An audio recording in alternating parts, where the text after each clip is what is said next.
Universe நேயர்களுக்கு எனது அன்பான வணக்கத்தை தெரிவித்துக் கொள்கிறேன் தோழர்களே.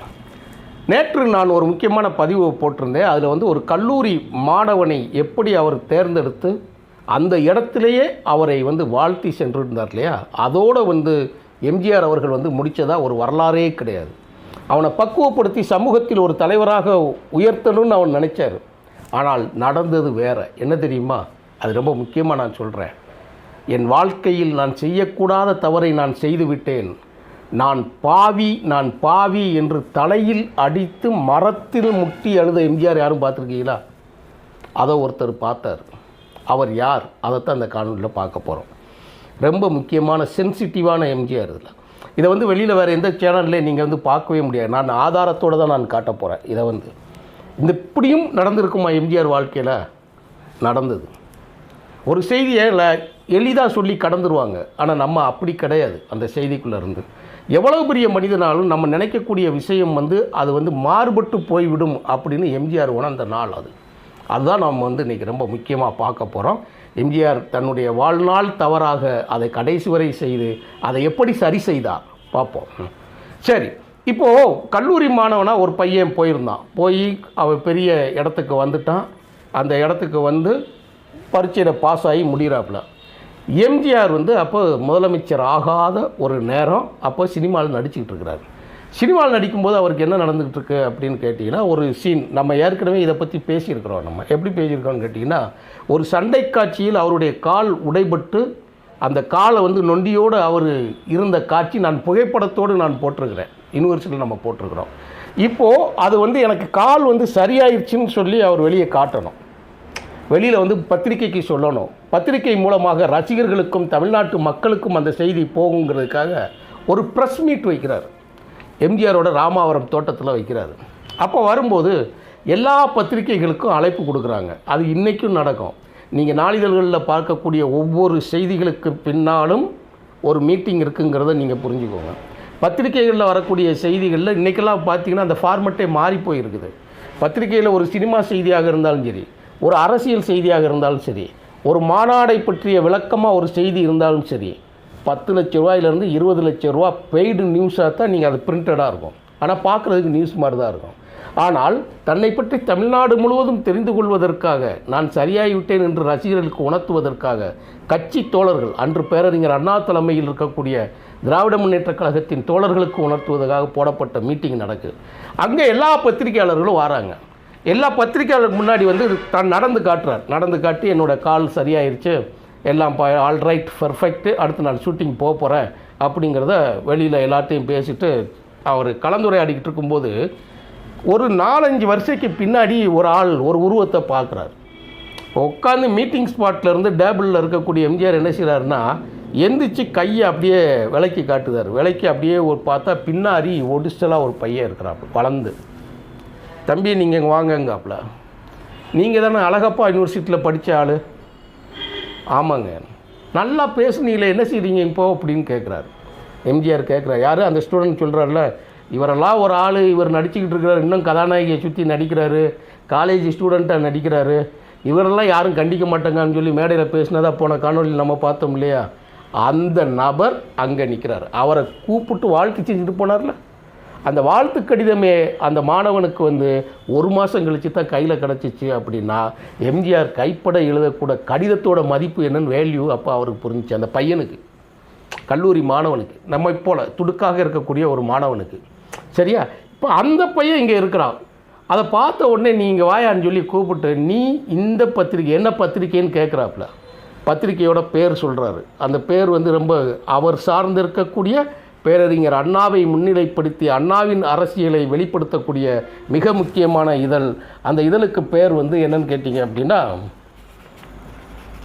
ஒரு நிமிடம், இனமுழக்கம்.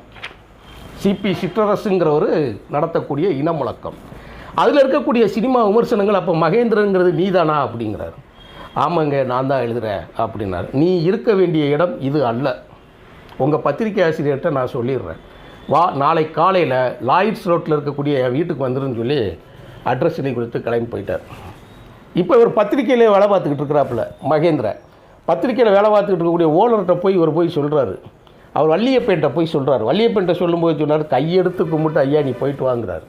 ஏன்னா இவர் எழுதக்கூடிய விமர்சனங்கள் வந்து பயங்கர ஷார்ப்பாக இருக்கும். அரசியல் கட்சியை பற்றின பேதங்கள் எதை பற்றியும் பேசாமல் அவர் பண்ணும்போது இவர் இடத்த விட்டு போனால் போதுங்கிற முடிவுக்கு அவர் வந்துட்டார். ஏன்னா ஒரு கஷ்டமான சூழலில் தான் இந்த பத்திரிகையில் சேர்றாரு.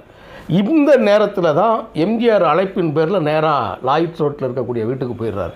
அப்போ எம்ஜிஆர் என்ன செஞ்சுருக்கிறாருன்னா, பொன்னியின் செல்வன் இருக்கக்கூடிய அந்த முழு பாகத்தையும் கொடுத்து இந்த பொன்னியின் செல்வன் புத்தகத்தை நம்ம திரைப்படமாக எடுக்கிறதுக்கு நீ ஒரு திரைக்கதை ரெடி பண்ணு, திரைக்கதை ரெடி பண்ணி நீ என்கிட்ட கொடு அப்படின்னு சொல்லிட்டு எம்ஜிஆர் வீட்டுக்குள்ளேயே ஒரு அறையை ஒதுக்குறாரு. அறையை ஒதுக்கி உட்கார வச்சிடுறாரு. நீ எவ்வளவு டைம் வேணாலும் எடுத்துக்கோ, நீ என்ன வேணாலும் செஞ்சுக்கோ, திரைக்கதையை மட்டும் நீ எடுத்து எழுதி கொடுத்துரு அப்படின்னு சொல்லி தான் வீட்டுக்குள்ளேயே வச்சுக்கிட்டார். இவர் எழுத ஆரம்பிச்சிட்டாப்புல. அந்நேரம் அவருக்கு சினிமாவை பற்றி எதுவும் தெரியாதுன்னு அவரே பதிவு செஞ்சுருக்கிறார். நான் புத்தக ஆதாரத்தோடு நான் சொல்கிறேன், அவரே பதிவு செஞ்சுருக்கிறார். அவர் அப்போ என்ன சொல்கிறார், எனக்கு சினிமாவை பற்றி எதுவும் தெரியாது, பரவாயில்ல, நீ விமர்சனம் பண்ணக்கூடிய தகுதி உனக்கு இருக்குது, உனக்குள்ள ஒரு திறமை இருக்குது, அதை நீ கொண்டு வா, இந்த கதையை உனக்கு கொடுத்துட்டேன், இதை நீ திரைக்கதையாக நீ கொண்டு வா அப்படின்னு சொல்கிறார். சரி என்று முடிச்சுட்டு அவருடைய நண்பர் ஒருத்தர் இருக்கிறார். யார்? மகேந்திரனோட நண்பர் சங்கர நாராயணன் ஒருத்தர், கிளாஸ்மேட். காலேஜில் படிக்கும்போது அந்த நண்பர் இருந்துட்டு ஆஃபீஸர்ஸ் மெஸ்ஸுன்னு சொல்லி ஒரு இடத்துல போய் சாப்பிட்டு வந்து அவர் திரைக்கதையெல்லாம் எழுதி முடிக்கிறார். குறிப்பிட்ட ஒரு காலம் ஆயிடுது. 2 மாதங்கள் கழித்து மெஜஸ்டிக் ஸ்டுடியோ அப்படின்னு இடத்துல போய் எம்ஜிஆர் போய் சந்திக்க போகிறாங்க. அங்கே வந்து திருடாதேன்னு ஒரு படப்பிடிப்பு நடந்துக்கிட்டு இருக்குது. இந்த திருடாதேங்கிறதுக்கு தலைப்புக்கு பின்னாடி கூட ஒரு சுவையான நிகழ்ச்சி இருக்குது. அதை கூட நான் அடுத்த காணொலிகளே வரும் காணொலிகளில் அதை நான் கண்டிப்பாக போடுறேன். அந்த தலைப்புக்கு பின்னால் நடந்த சுவாரஸ்யமான சம்பவம் ஒன்று இருக்குது, அதை நான் சொல்கிறேன்.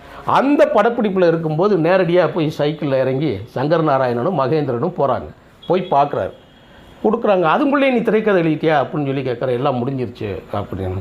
ஐயா முடிச்சிட்டேன். சரி ஒன்றும் பிரச்சனை இல்லை, பாப்பா வீட்டில் இருந்தெல்லாம் உனக்கு பணம் வருது இல்லையா, அதை சரியாக நீ பயன்படுத்திக்கிட்டு இருக்கே இல்லையா, உனக்கு உண்டானதை நம்ம பார்த்துக்கிடுவோன்னு சொன்ன உடனே அப்படியெல்லாம் எனக்கு பணம்லாம் கொடுக்க மாட்டாங்க அப்படின்னா.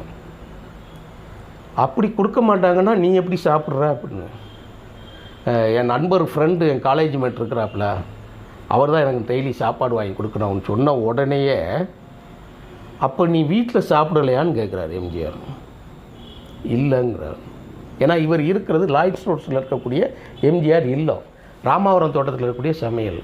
இவருக்கு ப்ரொஃபஷ்னலாக உட்கார வச்சுருக்காங்கன்னு சொல்லி அவங்க நினச்சிக்கிட்டாங்க, உள்ளே இருக்கக்கூடிய ஆளுங்க வந்து அதை நினச்சிக்கிட்டாங்க. உடனே இவர் என்ன பண்ணியிருக்கிறாருன்னா, போய் நேராக மரத்தில் போய் முட்டி இருக்கிறார். மகேந்திரன் எழுதுகிறார், தலையில் முட்டி தலையில் அடித்து அழுகுறாராம்.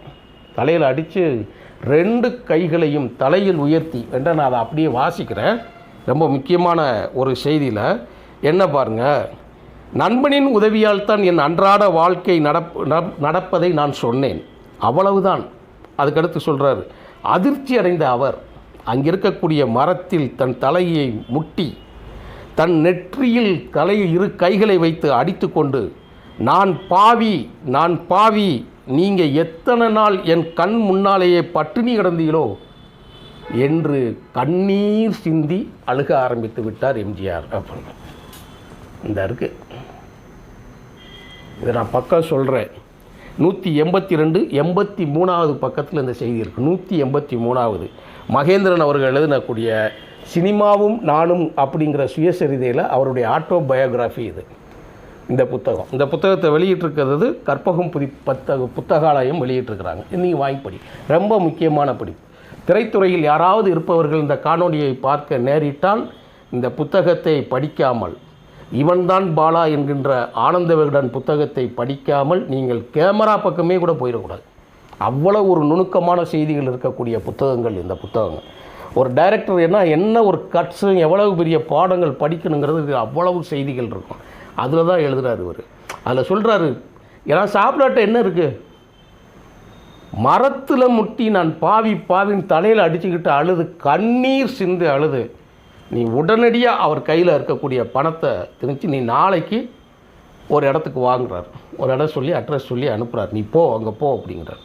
போன உடனே அங்கேருந்து 1000 ரூபாய், அன்னைக்கு நீங்கள் நினைக்கணும், அன்னைக்கு காலத்தில் 50 ஆண்டுகளுக்கு முன்னால் 1000 ரூபா கையில் கொடுத்து நீ உடனடியாக வீட்டுக்கு போ, உங்கள் அம்மா அப்பாவை பாரு, உங்கள் அம்மா அப்பா குடும்பத்தில் எல்லாத்தையும் சந்தி, அவங்கள்ட்ட மகிழ்ச்சியாக இருக்கிறேன்னு நீ சொல்லு, சொல்லிவிட்டு நீ என்னைக்கு திருப்தியாக இருக்க நீ கிளம்பி உடனடியாக நீ வா, உன்னை சினிமாவில் சேர்த்து ஆளாக்க வேண்டியது என்னுடைய பொறுப்பு.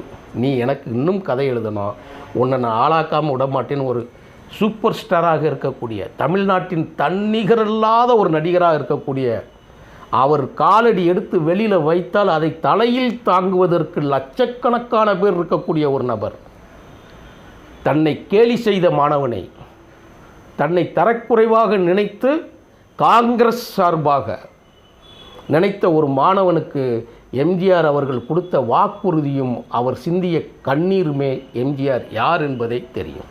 அதனால தான் வாழுங்காலத்தில் எம்ஜிஆர் அவர்களுடைய புகைப்படத்தை கூட நான் பார்க்காத ஒருத்தர் இவ்வளோ தூரம் நான் பேசிக்கிட்டு இருக்கிறேன்னா பார்த்துக்குவோம். அரசியல், ஒரு மனிதன் பக்குவமடைந்த பின்பு ஒரு சமூகத்தை பக்குவமடைவதற்கு முன் வந்து ஒரு நாட்டிற்கு தலைவனாக மாறுவதற்கு பின்னால் எவ்வளவு தகுதிகள் இருக்க வேண்டும், அதுதான் நம்ம யூனிவர்ஸ் செய்தியில் செய்கிறோம். இது ஒரு 2 பேருக்கு உண்டான தனிப்பட்ட செய்தி அல்ல. நேற்று கூட அப்பல்லோ செய்தியை நான் போட்டிருக்கிறேன். எனக்கு கிடைக்கக்கூடிய மருத்துவம் இந்த தமிழ்நாட்டில் இருக்கக்கூடிய மக்களுக்கு கிடைக்க வேண்டும் என்று சொன்னேன் இல்லையா, அதுவும் நீங்கள் இதில் கவனிக்கணும். நீங்கள் இது சும்மா இருக்கக்கூடிய எம்ஜிஆர் புகழ்படுத்தக்கூடிய ஒரு செய்திகள் மட்டும் கிடையாது. இல்லைன்னா அவருக்கு தலையில் கை வச்சு நெத்தியில் அடித்து அலுவலன்னு அவருக்கு என்ன தலையெழுத்து இருக்குது, என்ன அவசியம்? அப்படியா சாப்பில் எந்தாப்பா ரூபா கொடுத்துட்டு போயிடலாம் இல்லையா? தன் தவறை யார் உணர்கிறானோ அவன் மனிதனாக உலகத்தில் வந்து நிலை பெறுவான். தன் தவறுகளை அவன் குற்றமாக நினச்சிக்கிட்டான்னு வச்சுக்கோங்களேன், அவன் பிதாமகனாக மாறிடுவான். தவறை கூட குற்றமாக நினைக்கிறவன் பிதாமகனாக மாறிடுவான். அப்படி செய்தது தான் எம்ஜிஆர். அதுதான் ரொம்ப முக்கியமாக இந்த இடத்துல கவனிக்க வேண்டியது. அந்த மகேந்திரன் தான் பின்னாளில் இந்தியாவில் குறிப்பிட்ட ஒரு 10 படங்களை எடுத்தால் அதில் 2 படம் மகேந்திரனோட படமும் பாரதி ராஜா படமும் வந்துடும். அவர் எடுத்த படம் தான் முள்ளும் மலரும், அவர் எடுத்த படம் தான் உதிரி பூக்கள். இன்றைக்கும் அதை பார்க்காத ஆள் இருக்க மாட்டாங்க. ஆனால் நான் பேசுவது மீண்டும் சொல்லுகிறேன், இந்த தலைமுறை தோழர்களுக்கு பிலோ 25 இருக்காங்க இல்லையா, அவங்களுக்கெல்லாம் தெரியாது. அவங்களுக்கு ஒரு பக்குவம் அடைஞ்ச பிறகு அந்த படத்தை பார்த்தாங்கன்னா ஒரு லெசன் ஆகி போயிடும்.